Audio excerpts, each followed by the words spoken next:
नीट paper फुटी प्रकरणात आता तपासाची गती वाढवण्यात आली आहे. या तपासादरम्यान रोज अनेक धक्कादायक असे खुलासे होत आहेत.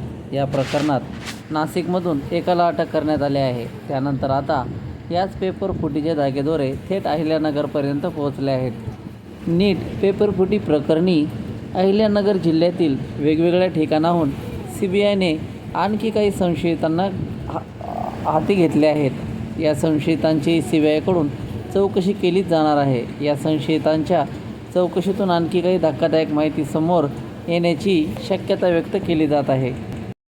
मिळालेल्या माहितीनुसार ताब्यात घेतलेल्या संशयितांची अहिल्यानगर पोलीस अधीक्षक कार्यालयात चौकशी सुरू आहे. याच प्रकरणात अटक करण्यात आलेल्या धनंजय लोखंडेची देखील चौकशी केली जात आहे. 12 मे रोजीपासून मुंबईचे CBI पथक अहिल्यानगरमध्ये दाखल झालेले आहे.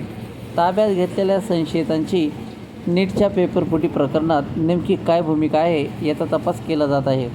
पोलिसांनी नीट पेपरफुटी प्रकरणात सर्वात अगोदर नाशिकमधून शुभम खेरनार याला अटक केले होते. त्यानेच केलेल्या खुलाशांच्या मदतीने आता CBI अहिल्यानगरमध्ये दाखल झाली आहे. नीट पेपरफुटी प्रकरणात अहिल्यानगर जिल्ह्यातील राहुरी तालुक्यातून धनंजय लोखंडे या तरुणाला अटक करण्यात आली. या तरुणाचे वय 26 वर्षे आहे. पोलिसांनी त्याला अटक केली आहे. 12 मे रोजीच्या सकाळीच त्याला CBIकडे सोपविण्यात आले. धनंजय लोखंडे याचे शेवटचे लोकेशन पुणे येथील होते, परंतु अटक टाळण्यासाठी तो पुण्यातून अहिल्यानगरात गेला होता. पोलिसांनी मात्र त्याला अहिल्यानगरमधून देखील शोधून काढले आहे.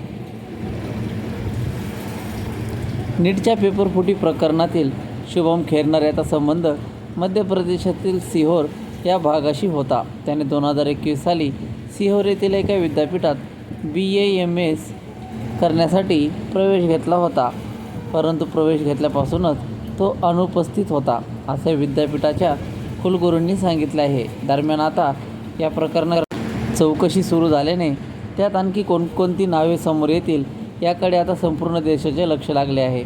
तुम्हाला हा व्हिडिओ आवडल्यास नक्कीच लाईक, शेअर आणि सबस्क्राईब करायला विसरू नका. भेटू अशाच पुढील नवीन व्हिडिओमध्ये. तोपर्यंत धन्यवाद.